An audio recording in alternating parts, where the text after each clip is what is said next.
Okay, sarap ng buhay pag may kapayapaan. Puro na pagmamahal lang ang tangi mong kailangan. Bagay na hindi mabibili ng kahit na anumang kayamanan. Na na na na na na.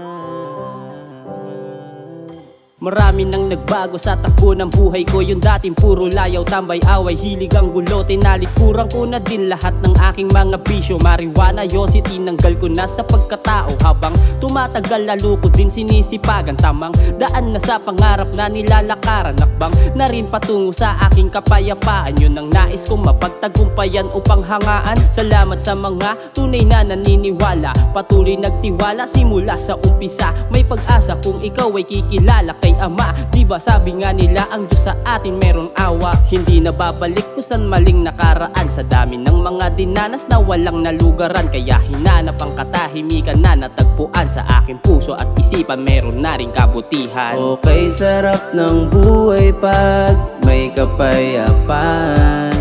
Puro na pagmamahal lang ang tangi mong kailangan. Bagay na hindi mabibili ng kahit na anumang kayamanan. Tanging sikreto ko ay pag-ibig ng mga nasa paligid ko. Naging rason upang mabago ang mundong magulo. Ngayon isa na ring ama na dapat gampanan. Napakasarap isipin buhay ko ay gumaan. Para sa aking anak na lagi kong ipaglalaban. Iingatan, alagaan at hindi pababayaan. Magsumika para itaguyod ang pamilya. Wag na wag din susukuan hanggat kaya pa. Laban lang sa dapat na harapin. O diba kayang-kaya basta pagdating sa kanila. Balang araw paglaki mapapakinggan ng anak. Hahangaan at ipagmamalaki ka sa lahat. Palagi mo na isagad pagmamahal dapat sapat. Huwag kang magkukulang kahit pa sa pera ay salat. Susubukin ng tadhana ang iyong katatagan. Walang pagsubok na ibibigay na di malagpasan. Kahit na anong pasan ay lagi mong tatandaan. Pag tila ng ulan may bahaghari na masisilayan.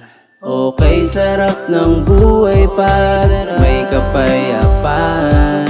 Puro na pagmamahal lang ang tangi mong kailangan. Bagay na hindi mabibili ng kahit na anumang kayamanan. Tanging sikreto ko ay pag-ibig ng mga nasa paligid ko. Naging rason upang mabago ang mundong magulo.